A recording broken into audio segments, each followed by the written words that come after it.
Австралийн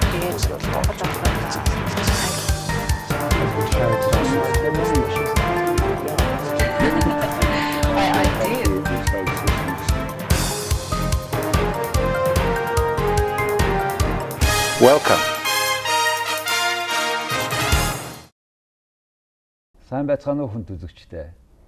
Өнөөдөр de facto нэвтрүүлгийн зочноор шүтисийн багш Дэлхийн энхийн их наадам төрийн бус байгууллагын захирал Дамдингийн Сэр Дарам оролцож байна.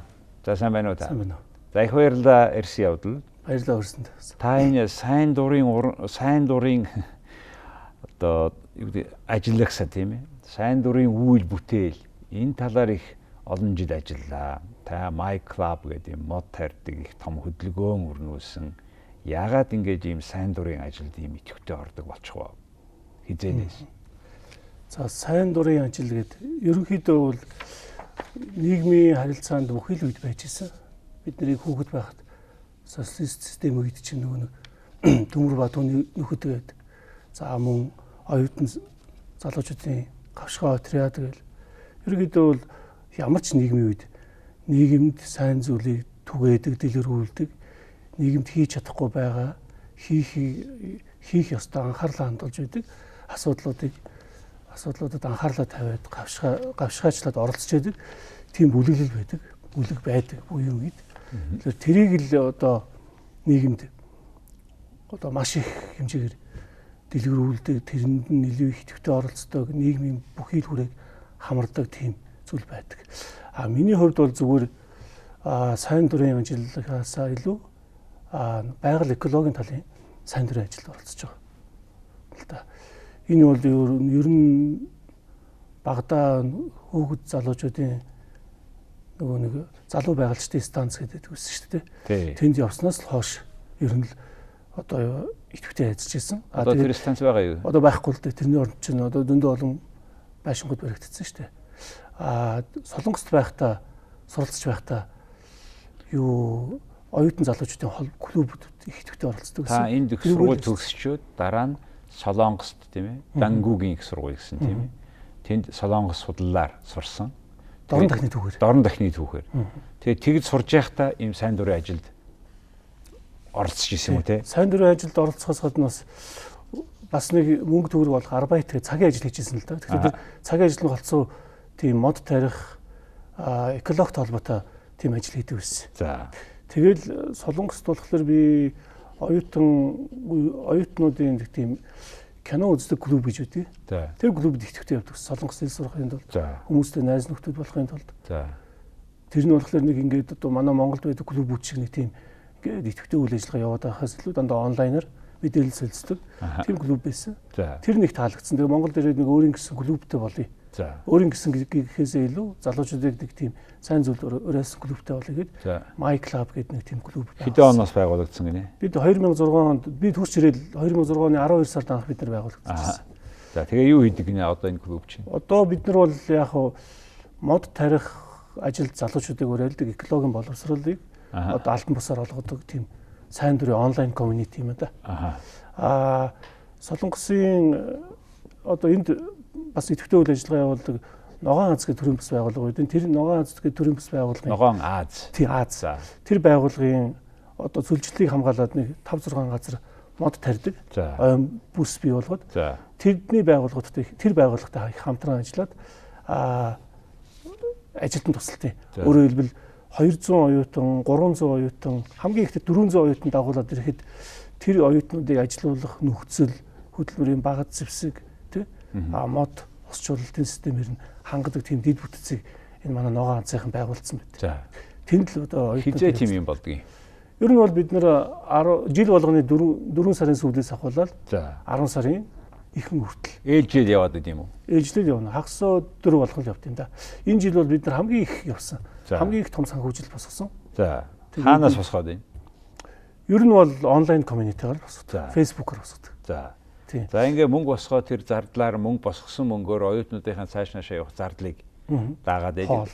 Тэнд очисон хойно нь Тэнд очихдоо бид нар бол сайн дураар ажиллана.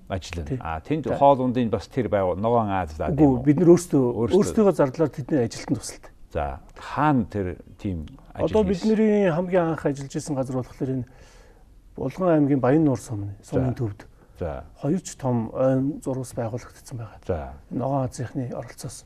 За одоо энэ ойрхон цонжин болдог гээд газар Төв аймгийн Эрдэнэ сум Багнуур Налаахын зааг дээр байдаг. Тэнд бас Эрдэнийн талбай гэдэг Эрдэнэ сумын талбай. Тэнд бас бид нар нэг эдний ажилд ойжуулж байгаа юм уу? Ойжуулж байгаа. Ойн сүлжилтийг хааж нэг юм юу байж байгаа. Барьж байгаа. Ойн зурвас байгуулж. Тэгэхээр тэр чинь чайн урд талдаа илүү хамгаад хаадаг юм биш үү энэ урагшаага Төв аймгийн нутгууд руугаа? Ер нь бол ингээд нөгөө 2004 онд Ногоон хэрэмгээд том төсөл байгуулагдаад энэ тэнд одоо ажиллаад эхэлж исэн. За энэ Ногоон Аз гэх төрийн бас байгууллага маань өөрсдөө энэ сүлжилт хамгийн идэвхтэй болж байгаа. Газруудыг хааж тийм ойн зурвасуудыг одоо байгуулах тийм ажлыг хийсэн. Тэрийг тогтооцсон юм байна тийм энэ нэгтгэж. Тэгээд тусгай мэрэгжлийн хүмүүсүүд. За жишээлбэл одоо тэр Булган аймгийн Баяннуур сум гэсэн тийм хичнээн хэмжээний мод тарьсан. Ямар одоо талбай дээр ийм бүсэлж тарьсан. Ямар хөө хэмжээг өөр ер нь үндсэндээ бол Баяннуур сумд сүлжилт идэвхтэй явагдаж байгаа. За тэр Ногоон Аз гэж Ногоон хэрэм гэж байгаа төслийн эхлэл цэгүүдийн нэг нь гэгдэж байсан тухай үед. Тэгээд нийтдээ тэнд 2 газар за бараг 500,000 мод тарьсан. 500,000 хагас сая мод тарьсан. Ваа. Одоо тэр хүмүүсийн нүдэнд өртдөггүй ч юм уу эсвэл энэ талаар PR хийдэггүй болоод ч тэр юм уу ер нь байхгүй л бид нар тэнд үйл ажиллагаанд зөвхөн тусалж ирсэн. Тэнд бол Солонгосын сайн дурын ажилтнууд ирдэг. Бэлэгжлийн ажилтнууд нэрдэг. Мөн Баяннуур сумын тухайн орон нутгийн хүмүүсүүдийг давхар ажилуулдаг. Тэгэхээр тэрийг бол тэгээд энэ төсөл нь амжилттай хэрэгжиж цаашаа Булганы дашин жилэн рүү хэрэгжиж байгаа. Хэрвээ биднэрт боломжийн санхүүжилт бид нар олдох тусам бид нар тийшээ явж тусалдаг. Энэ 400 оюутан авч явна гэдэг чинь одоо ганц шүтээсийнх биш байх тийм ээ? Биш. Тэгэхээр одоо манай Монголын ихтэй сургуулиудад сурж байгаа оюутан хинч гисэн танай клубд нэгдэж болно. Тийм.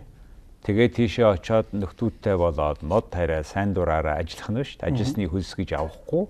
Гэхдээ тэнд хоол ундыг өгнө. Тэгээд одоо ингээд сүлжилтийг хамгаалахад оролцооч гэдэг. Тэгэхээр би бас таны үйл ажиллагаануудыг ингээд хараад л байгаа юм. Тантай тодорхой хурлуудад уудж ийсэн та цахим мөртөөний одоо удирдлагуудынхаа нэг гишүүн тий гадаадад байгаа монголчуудын энэ нэг юм сүлжээ байгаа шүү дээ тийм ээ тэрэн дотор. Тэг ингээ хараад байхад энэ гадаадад байгаа боловсрал автсан одоо байгаа энэ залуучууд нийлээд им цоошны хөдөлгөөн бий болгоод байна л да Монголд энэ сайн дураараа тийм үү хинч албадаагүйгээр нийгмээ сайжруулахад нь за таны хувьд бол экологийн боловсролыг албан бусаар олоход нь орж байна гэдэг. Тэгэхээр энэ сайн дурын энэ хөдөлгөөн энэ юмыг Монгол улсад та аль зэрэг явагдаж байна. Юу хиймээр байна гэж боддог байна. За ер нь бол тааш мэдж байгаа бусад улс орнуудад сайн дурын ажил гэдэг бол нийгэмд нөлөөлөм зөвшөөрөгдсөн хууль зүйн зохицуулалттай эдийн засгийн хөшүүрэгтэй тий бас их нэр хүндтэй ажил байдаг шүү дээ. Манад бол сайн дурын ажил гэхэлэр нэг тийм хинхийг нийгмийн идэвхтэй нэг тийм хүмүүс л хийдэг. Тэг гэр орондоо цаг зав зарцуулдаг энэ төр гэл ингээл янз бүрийн ингээд зүйлээр нэр хоцох маягаар л яваад байдаг шүү дээ ерөнхийдөө тий. Яг энэ сайн дурын ажил маань нийгэмд ямар нөлөө үзүүлээд байгаа талаар бол одоо манад нэлийн идэвхтэй ажиллаж байгаа. Жишээлбэл сайн дурын сүлжээ байгууллагууд гэж байна. Нэгдсэн үндэсний байгууллагын бас дэмжлэгтэйгээр бас энэ үйл ажиллагаа явуулдаг юм шиг байлээ. Маш олон байгууллагууд байдаг. За тэгээд сайн дурын сүлжээ байгууллагууд за мөн одоо сая жишээлбэл одоо бид нэр нэгдсэн үндэсний байгууллагын ЮНЕСКО гэдэг байгууллагатай Аз номхон талын эдийн засгийн хороотой дэлхийн инхийн сан гэдэг Global Peace Foundation гэдэг байгууллага. За тэгээд Аз зүүн өмнөд Азийн номхон далайн залуучуудын альянс гэдэг тийм холбоо хамтарч 6 сард нэг одоо нийгмийн хөгжил залуучуудын сайн дурынхны оролцоо гэдэг нэг тийм олон улсын форум хийсэн. За тэр форум дээр ер нь сайн дурын ажлын тухай, эрх зүйн зохицуулалтын тухай ямар ажлыг сайн дурын ажил гэх мэт нэлийн том асуудлууд хэлсэн. Тэн дээр бүр олон улсад хүлээмжшөөрөгдсөн сайн дурын ажилтнууд хүртэл ирсэн. За тэгээд ерөнхийдөө энэ эрх зүйн зохицуулалтын тухай энд ялангуяа энд ярьж байгаа. Сайн дурынхны хөдөлгөөний хуулийг бий болгож байгаа. Сайн дурынхны хөдөлгөөнийг бас албажуулж байгаа. Албан ёсны болгож байгаа. За өөр болохоор бас нэг зүйл нь болохоор онлайн комьюнити дотор сайн дурынхны ажлууд маш их хийгддэг. Facebook-оор за ер нь голцоо сайн дурын ажил гэхээсээ илүү сайн үүлийн ажил, сайн үйлсийн ажил, хүүхдэд туслая. Одоо ядуу амжиргааны түвшингөөс баг байгаа хүмүүс туслая энэ төр гэл өвлийн хувцас цуглуулъя, хүүхдийн тоглоом. Эдгээр бол сайн дурын ажлын нэг хэлбэр. Гэхдээ энэ бол сайн дурын ажил гэхээсээ илүү одоо сайн үйл юм да. Цаашаага тэрийг ямар нэгэн байдлаар зохицуулдаггүй. Цаашаага тэрний үйл ажиллагаа нь үр дүн нь нийгэмд тодорхой байдаггүй.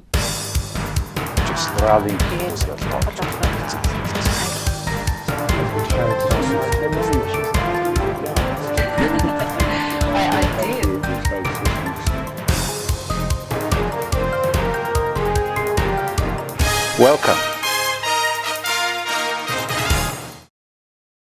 Хөгжсөн орнуудыг хараад байхад сайн дурын ажиллагаа, сайн дурын ажил, төсвөл энэ бүхэн бол нийгмийн хэв хэмжээ болцсон байна. Тийм. Жишээлбэл Америкт их сургууль төгссөний аль нэг сургууль төгсөөд ярилцлага авахад, ажлын ярилцлага авахад та сайн дурын ажил хийж байсан уу гэж асууж байгаа. Тийм. Тэгээ сайн дурын ажил хийж ийсэн. Тэр нь одоо өөрийнхөө хүсэлтээр төлбөргүйгээр нийгмийг сайжруулахад харилцаа, тий хүмүүсийн харилцаа, байгаль орчин, нийгмийг сайхан амьдралтай болгохын төлөө ажилласан тэр хүүхэд нь илүү боломж гараад ах шиг байгаа. Тэрэнд илүү ажил өгж байгаа. Тийм энэ талаар би бол бас нэг яг яриагаа ингээд ерөнхийдөө дуусах ингээд цааш өргөжлүүлээд явахад ер нь бол манад нэг юм хоёр талтай. Сайн дурын ажил гэдгийг ялгахгүй байгаа болохоор одоо янз янзын scholarship байна тий. За тэтгэлгүүд сангуудын урамшуул шагналуудыг дандаа оюутнуудыг дүн харж шагнаад байдаг. Яг сайн дурын ажиллаар нь шалгадаг. За тэгвэл энд жинхэнэ оюутан, жинхэнэ одоо тэр нөгөө нэг тэтгэлгийг авах хүмүүсүүд илүү тодорч болно. Хоёрдугаарт нь болохоор тэр ажлын ярилцлаганд энэ төр орохосоо гадна бас ер нь энэ сайн дурын хөдөлгөөнүүдийг тийм албажуулцдаг. Жишээл Америк нэгдсэн улсад нэг тийм та бас мэдэх бах Америкийн төлөө багшилцгаа гэдэг нэг тийм хөдөлгөөн байдаг. Тэр хөдөлгөөнийг одоо яг би нэрийг сайн олж ирэхгүй. Teach for America гэж юм байна. Тэр хөдөлгөөнийг үндэслэсэн хүн болохоор Америкийн хамгийн шилдэг сургуулиудад төгссөн оюутнуудыг өөрсдийнхөө хүсэлээр Америкийн хамгийн одоо боловсролын салбарт доголдож байгаа газар багшлсныхын төлөө тэднээс мөнгө авч байгаа байхгүй. Тэгээд их маш том фонд тусгасан. Тэр фондоор Америкийн боловсролыг бас нэг нэлээд хэмжээр шийдвэрлэж болохгүй байгаа асуудлуудыг шийдвэрлэсэн. Яг наад дээр чи хараа хөдөө дээрүүд нөгөө юу вэ? Томилолтоор явуулж нөгөө сайн дур юу бас тэр чинь нэг өөр нэртэй байсан юм аа. Юу илгээлтийн эзэн биш. Илгээлтийн эзний оронд өнөөдөр ихтэй сургууль төгсчөөд хөдөөд ажиллая гэж байгаа багш нарт тусад нь тэтгэлэг өгж болох юм биш. Тийм. Ер нь тийм хөдөлгөөнүүд байдаг л да. Тэр хөдөлгөөнүүдийг Монголд бий болгож болно. Гэхдээ тэр нь болохоор тодорхой хэмжээгээр маш том эрх зүйн зохицуулалттай. Эрх зүйн сайн дурын ажилтан гэдэг бол ингээд би ажил хийгээд тусдаа хүсэл эрмэлзэлтэй сэтгэлтэй байгаас илүү мэрэгжлийн өндөр шалгуур тавих хэрэгтэй.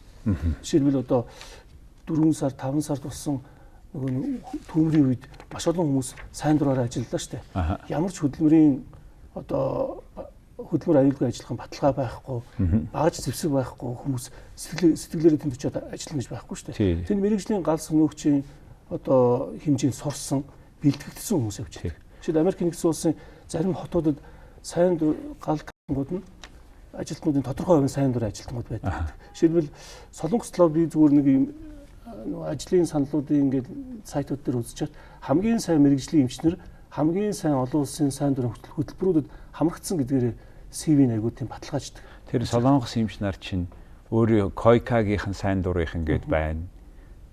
Юу нүүбих байна. Тэгээ энэ тэнд ингээ зарим буурай орнуудад Солонгосын эмч сайн дураараа ажиллаад явж байгаа юм л да. Тэгээ энэ бол одоо Монгол улсыг бас ийм глобальны даяаршлын хөдөлгөөнд Монголын залуучуудыг оруулах юм боломж байна шүү дээ. Тэгээ зүгээр Монголд би сайн дураараа ажилладаг. Гэхдээ би одоо Африкт ажиллаяач гэдэг юм уу, тийм үү? Тэнд ажиллая гэд зөвхөн цэргүүд явах биш тийм ээ. Манай залуучууд явах юм боломж байна гэж та ярьж байна. Гэхдээ түрүү та нэг юм хэлээд байгаа. Эдийн засгийн хөшөөрөгтэй байдаг юм а гэдэг. Энийг одоо та яаж ойлгож байна? Эдийн засгийн хөшөөрөг гэдэг нь болохоор энэ сайн дурын ажил хийснийхээ төлөө цалин авах биш. Сайн дурын ажил хийснийхээ төлөө тодорхой хэмжээгээр одоо карьер хөгжилтнэ. Мөн тодорхой хэмжээний өөрийнх нь CV-нд нь маш их хүчтэй дэмжлэг болдог. Цаашаа албан тушаал дэвшигт нь өөрөө ямар нэгэн байдлаар одоо өөрийгөө сорих те ямар нэгэн байдлаар тэтгэлэг авахд аюул том маш том дэмжлэг өгдөг тийм хөшүүрэг байх хэрэгтэй байна. Жишээлбэл одоо яг таны саяны хэлсэн юм дээр манай Монгол залуучуудын оролцож байгаа гайтигийн газар хөдлөлтөн дээр Таиландын том усны үер дээр Филиппинд болсон газар хөдлөлтнөр дээр манай Монгол залуучуудын олон улсын сайн дурын байгууллагынхантай холбогдоод явсан залуучууд зөндөө байдаг. За. Тийм. Тэгэхээр тийм зүйлийг Монголд би одоо энэ нутагшуулах хэрэгтэй. Сая бидний тэр болсон 6 сард болсон чуулганы үеэр одоо залуучуудын холбоо бас энэ Аз номхон талаан залуучуудын альянстай холбогдож байгаад залуучуудын сайн дурын одоо корпыг бий болгох. Тэр Монгол улсын залуучуудын холбоо гэдэг нэг хагас хугас улс төрсөн хүмүүс нөхдүүдийн ажил энэ юм байна шүү дээ. Уул нь яг тийм л дээ. Тэнд дээр идэвхтэй оролцож байгаа гэж бид нар найдаж байгаа. Одоо оролцохоор болсон да тэр ч одоо ер нь бол энэ залуучуудыг нийгмийг сайхан амьдруулах ганц улс орнооч гэхгүй дэлхий тийм чи бид нар чинь дэлхий чинь нэг л том тосгон шүү дээ. Тэгээ өөрний газрын хэрэгтэй үед нь явах энэ боломжийг дэмждэг. За мөнгө өгөхгүй маа гэхэд хүлээн зөвшөөрдөг. Ингэсэн хүнийг бол энэ хүн үнэхээр дэлхий дээр яваад газар үзээд ялангуяа зовсон хүмүүстэй ажиллаад авраад ирсэн хүмүүсийн сэтгэлгээ өөр байгаа шүү. Тийм. Арай илүү их бид нар олуулаа. Гэхдээ бид нар их жижигхэн газар амьдардаг байх гэдэг сэтгэлгээтэй бол. Тийм. Хамтынхаа хүчээр өөрөөр хэлбэл ганцаараа бол хурдан явна. Олуулаа бол хол явна гэдэг чинь бол сайн дурынхны одоо айгүй том өрөө байж болох юм л да. Тэр Америкт сурж яхад бас энэ одоо дунд сургуулийн хүүхдүүдийг тэгдэг юм байна л да. Тэгээд манай охин тэр настайчуудад зориулсан асрах газар байна шүү. Тэр газараас нь захиа сургууль руу явуулсан чинь. Гэхдээ манай дээр ирээд нэг өдөрт 1 цаг хөгжим тоглоод хүн байна уу? Сайн дурын. Манай охин яваад шинэ нэг төгөлдөр хур дээр тоглодог. Тэгээ нөгөө хүмүүс нь тойроо суудсан бүр тэрэгэн цэр дээрээ зарим нэг дуртай тэр зарим нэгтэй харж байгаа мэдэгдэхгүй те. Юу хөдөлгөөнөө илэрхийлж чадахгүй. Гэхдээ л хүн сэтгэлээ өгж шүү дээ тодорхой цаг гаргаад. Тэрүүн шиг сайн дураараа ажиллана гэдэг бол чи зөвхөн мөнгө хөөсөө гадна цагаа ялангуяа өөрийнхөө мэрэгжлийн skills чаддаг юмаа өгөхийг хэлээд байна да. Харин тийм яг жишээл одоо манай клуб дотор би одоо энэ клубыг байгуулчихвал зүгээр Черчиллийг хэлсэн үг гэдэг чинь бид нар байшин барьдаг ч гэсэн байшин дараа нь бид нарыг барьчт юм а гэдэг шиг. Клуб маань 2006 онд байгуулагдаад одоо ингээд хэлбэр нь өөр болоод яваад байна. Гэхдээ бидний гол зорилго бол байгаль эколог. Жишээлбэл тэнд нэг хэсэг бүлэг хүүхдүүд байдаг. Ахалж явдаг. Хац өмбрийн асрамжийн газар очтیں۔ Тэгээ заримдаа боломжгүй үе дээр очдог. Тэгэхээр бид нар үсрээл хамгийн ихтэй нэг 300 мянган төгрөг 200 мянган төгрөг босгоод.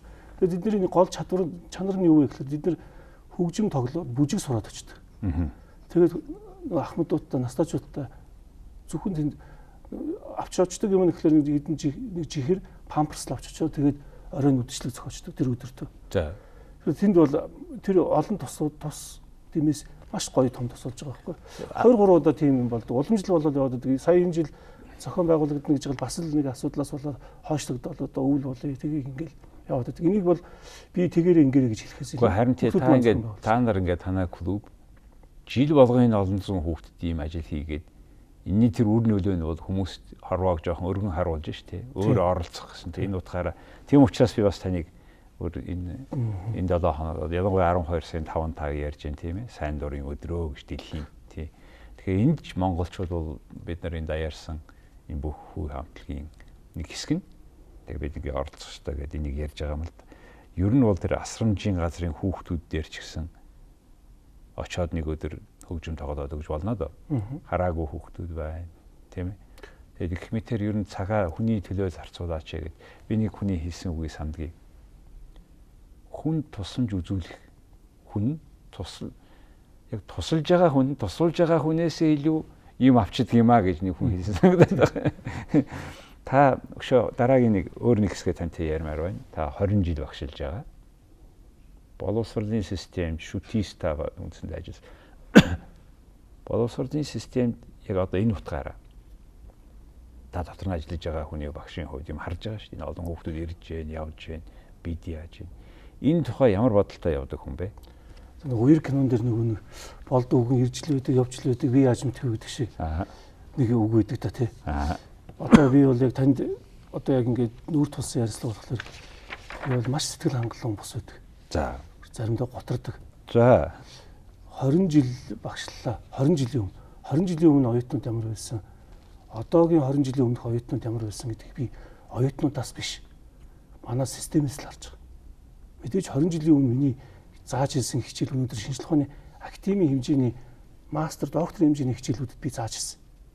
2099 он, 98 он, 97 онд миний заах, хичээлдээ ярих, асуудал тавих систем маань маш өндөр түвшинд байсан. Одоо би бол баг миний хичээл баг entertainment хичээл болсон. Яагаад вэ гэхээр энэ хүүхдүүдийн буруу биш. Энэ манай боловсролын системийн буруу. Энэ систем маань угаасаа бүр доороосоо бид нар бүгдөө л мэддэг шүү дээ. Японд одоо багангийн хүүхдүүд, багангийн багш нар маш өндөр цалин авдаг. Тэд нар Японыг бэлддэг болохоор баг одоо нэг социализмын үеийн лооцсон шиг сайдаас ахуулаад бүх газрын дарга нар тэгж хилдэг. Тэгсэн бүртээ тэрний хөдөл юу ч хийдэггүй. Тэнд л үнэхээр одоо гомдолтой байдаг. Тэгээ хийхгүй байгаагийн үр дүнг та оюутан болоод ирж байгаа хүмүүсээс харж ийн гэж хэлж байгаа юм. Тий, оюутан болоод ирж. Би тэр хүүхдүүдийг өрөвддөг. Үнэхээр өрөвддөг. 20 жилийн өмнө байсан оюутан ирж байгаа оюутны чадвар нь өнөөдөр ирж байгаас хамаагүй илүү гэж хэлэх гэж байгаа юм уу? Өнөөдөр ирж байгаагаас хамаагүй илүү байсан. За, байсан. Ваа. Яагаад вэ гэхээр тэр үед интернет байхгүй, тэр үед сурах орчин байхгүй, тэр үед маш олон ингээл байхгүй, болохгүй гэсэн нөхцөл байсан ч гэсэн тэн дотор бид нар ядаж юу сурах гэж байгаа зарим тохиолдолд мэддэггүй байсан ч гэсэн юу хэрэгтэйг мэддэг байсан. Хүсэл зоригтой байсан. Өнөөдөр бол одоо ингээд говьд төөрцөн хүмүүс хамгийн түрүүнд яах ёстой вэ? Зогсох ёстой биз дээ. Тэ? Өнөөдөр бид нар шууд зогсоод яг өнөөдөр Cardano татад одоо бүх юм зогсоод бид нар яг юунаас эхлэх вэ гэдгээс л хэрэгтэй. Үе үеийн яамдууд, үе үеийн одоо сонгуулиар харсан манай боловсролын юм хийж байгаа ч гэсэн бүгдөөрэнд л нэг ийшээ явъя гэдэг шийдлүүд байдаг. Яагаад вэ гэхээр өнөөдөр би энэ баг боловсролыг бүгднийг нэг стандартад болгосоо гэж миний бодлоо л доо. За. Нэг стандартад болгосоо. Боловсролын сайд, боловсролын газрын дарга нар дунд сургууль сурдаг хүүхдүүдэд хаана өгдөг гэж бодож байна та? Ямар сургуульд өгдөг гэж бодож байна? Гадаад хувийн сургуулиуд. Тийм. Тэр нь болохоор нэг та нэг гуанз ажиллаулдаг. Өдрийнхөө хоолыг та өөр гуанзанд идэж байгатай л адилхан байхгүй. Тий. Имлэг бас. Тийм, имлэг. Ерөөсөө энэ сая нэг Путин нэг хууль гаргалаа гэдэг чинь тийм. Энэ бол сонирхлын зөрчлийн хууль гэдэг бол айгүй том, маш том хүний эрхийг зөрчиж байгаа юм шиг боловч энэ бол маш том асуудлыг шийдвэрлэх гарцуулж байгаа. Тий. Ядаж дунд сургуулийн багш нь юу яриад сууж байгаа вэ? Хүүхдээс сонсож явах хэрэгтэй байхгүй. Ийм шийдвэр гаргаж байгаа хүмүүс. За тэгээд өөр нэг зүйл нь гэвэл би 99 оноос хойш гадаадд явж байгаа, гадаадд тэтгэлэг авахаар явж байгаа оюутнуудыг би хуваараа бэлддэг байсан. Япон Монбошогийн тэтгэлгээрээ юу яасан? Засгийн газрын тэтгэлгээр дэлхийн түүхийн шалгалтыг авахар болсон байхгүй. Би 4 жил оюутнуудыг бэлдсэн. Маш сайн оюутнууд явдаг байсан. Одоо харин тэр тэтгэлгийн өрсөлдөөн нь одоо морь хурдан бүх хоёр шиг л болчихж байна. Зүгээр нэг одоо нэг уяаны ганцмаар төрүүлэхгүй шүү дээ. Тэгэхээр маш олон чадварлаг хүүхдүүд маш өндөр системээр бэлтгэгдсэн хүүхдүүд хоёр адилхан гадны тэтгэлгийн өмнө өрсөлдөж шүү дээ. Энэ бол маш шудраг болсон. Би шууд яалаа шүү дээ. Тийм мэдээж. Тэгэхээр эн чинь юу вэ гэхээр би та ингэж хэлж сайн боловсролтой сургуулиудаа явна. Жилийн хаанаач хүрэхгүй байна гэж. Ич Баяадуугийн холбоотой бас холбоотой. Холбоотой. Яг л энэ чинь хүүхдүүдэд бэлдэж байгаа. Тэгээд чанарын энэ орон даяараа хувийн энэ хараа бас нэг өөр юм байх юм. Хувийн сургуулиудад яг нөгөө ерөнхий улсын төлбөргүй сургууль шиг адилхан мөнгө өгөөд идэг болтой юм. Тийм. Ер нь бол Монголд ийм эдийн засгийн чадвартай байж байгаа дээр хамгийн сайн сургуулиуд төлбөргүй болох хэрэгтэй байсан. Төлбөргүй. Тэгсэн мөртлөө маш сайн стандарттай болох хэрэгтэй. Солонгос шиг. Тийм, маш сайн стандарттай. Тэр тэтгэлгийг авахын төлөө чадварлаг.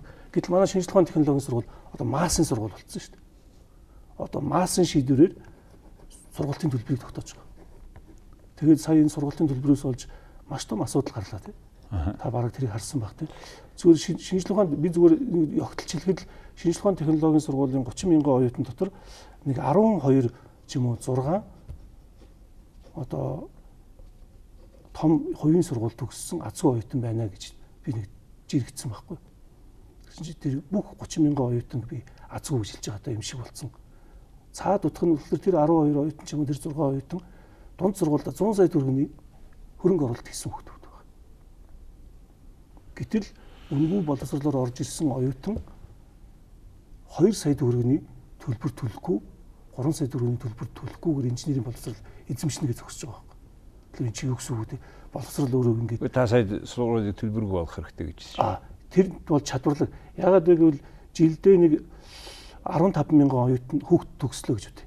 Тэрний яг үнэндээ одоо нэг 8 мянга л хамгийн сайн чадварлаг хүүхдүүд байдаг. Тэгэхээр их сургуульд суралцах чадвартай юм хүлээж авахтай өөрийгөө дайчлаа сурах чадвар. Тэгэхээр ихтэй сургууль гэдэг бол ямар нэг хэмжээгээр бас чадвартай нь орсон дээрээ өндөр босготой зөвхөн дипломын төлөө биш ээ гэж хэлж байна тийм ээ. Яг гэвэл төгсөөд өөр юм үнэхээр мэддэг чадвартай хүмүүс байх хэрэгтэй гэж. Тэгэхээр хүн цөөн болохоор төлбөр өндөр болно тийм ээ. Төлбөр өндөр болохоор бас хүн болгоо орохгүй. Тэгвэл энд бас том одоо улсын хэмжээгээр scholarship-үүд буюу тэтгэлгүүд зарлагдчих хэвээр. Авиастай чадвартай. Тэгэхээр та энэ оюутан болгонд мөнгө өгж байгаа юу гэж үзэж байна? Энэ бол яг бас л улс төрийн асуудал шүү дээ. Ер нь оюутнууд төлбөрүүд тодорхой хэмжээгээр даалгуулад за тэгээд автобусаар өнгөө явж байгаа оюутан Монгол улсаас өөр газар хааж байхгүй шүү дээ. Би ч өөр газар оюутан байж исэн бүгд өөрөө л мэдчихэдэг. Тогтолцоо маань энэ систем маань өөрөө оюутнуудыг халаад байгаа байхгүй. Оюутнууд маань өөрсдөө тэрийг мэдэхгүй байгаа. Маш олон газар гэж хэлэхгүй маш одоо ингээд хүний нөөц хийчихэд байгууллагууд тэртээ дэргүй ороод ирж байгаа хүмүүсүүдэд дахиж бэлтгэдэг. Тий. Одоо байгууллагууд дотроо хүний нөөцийн асар их сургууль хөгжил асар их зардал гаргаж байгаа. Дотоод ихтэй сургуулиудаас төгссөн хүмүүс чанарт шаардлагат хүрэхгүй байна гэдэг дахин сургаж байгаа компаниуд байна. Зөндөө байна. Тэр чинь бүр сургалтын бодлоготой тэр сургалтын цаашаа хэрэгждэг. Тэгэхээр энэ хавтгайруулахын оронд чадалтайд нөгөөд тэгээ ядууч гэсэн чадaltaй оюутанд нөгж яхаар зохион байгуулсан дээрээ гэж хэлж байна. Тэгээ бусад оронд тэгдэг шүү дээ. Ер нь угаас. Эний бодлоор би дахиад хэлэхэд ерөөсөө бид нэр ингээд боловсролын шинжилэл дээр дахиж нэг зогсолт хийгээд бүр уг үндсээс нь авах их хэрэгтэй. Одоо нэг хэсэг нь өвчтсөн бол тэрийг тайрч яхаас өөр аргагүй гэдэг шүү дээ. Тэгээд дараачихаа шинэ урвалжийг хүлээх хэрэгтэй. Тэгээд тэр нь оюутнуудад ер нь сурыг, ялгарыг, үнэхээр мэдлэг аваа ингийн гэсэн тэр зорилгод нь нөлөөлөөд сая ч одоо автобусанд өнгөө суулгахгүй өсөж өгнө гэсэн үү, боож өгнө гэсэн үү, тийм юм болсон уу? Яг энэ угаасаа тэр хүүхдүүдийн буруу биш.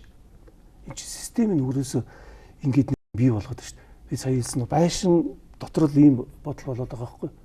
Гэтэл тэр байшингаас гарчих юм бол бараг тэр жагсаал хийх гэж байгаа ер нь оюутан гэдгээ их өөрөөр харах маш олон шин соргог залуучууд байгаа.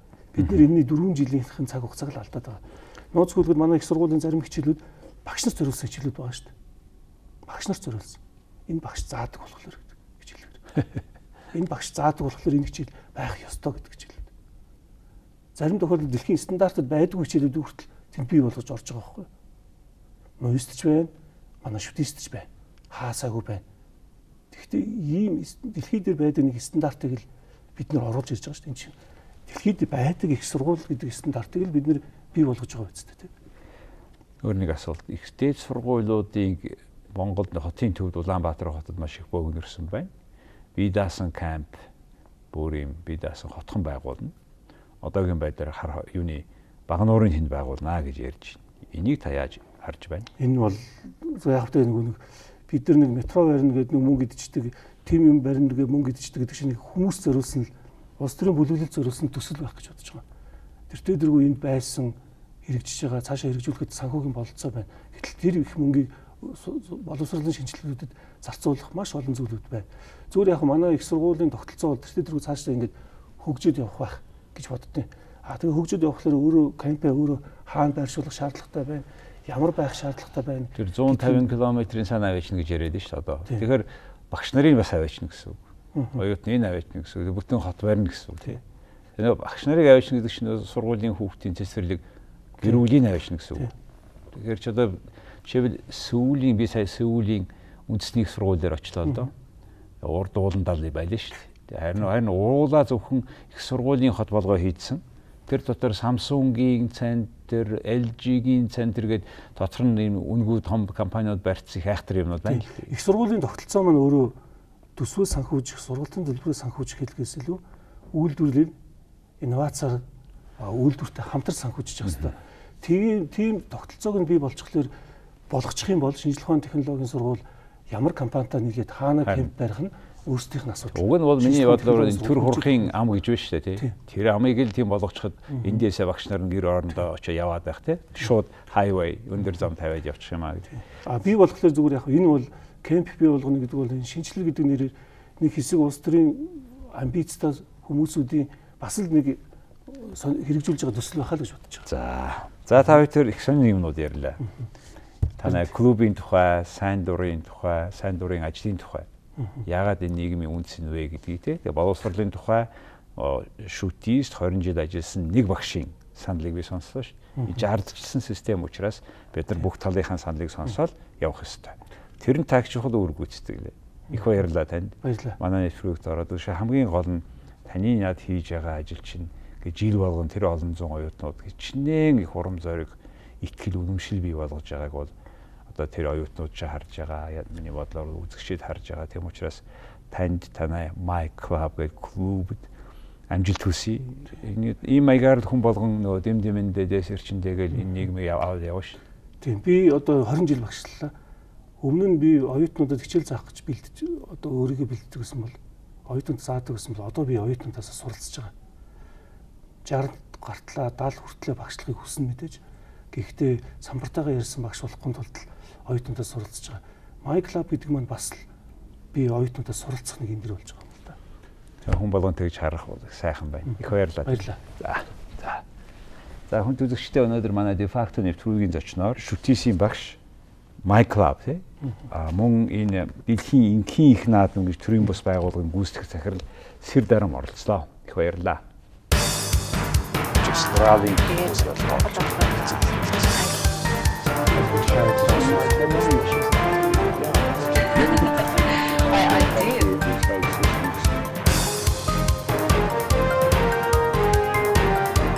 Welcome.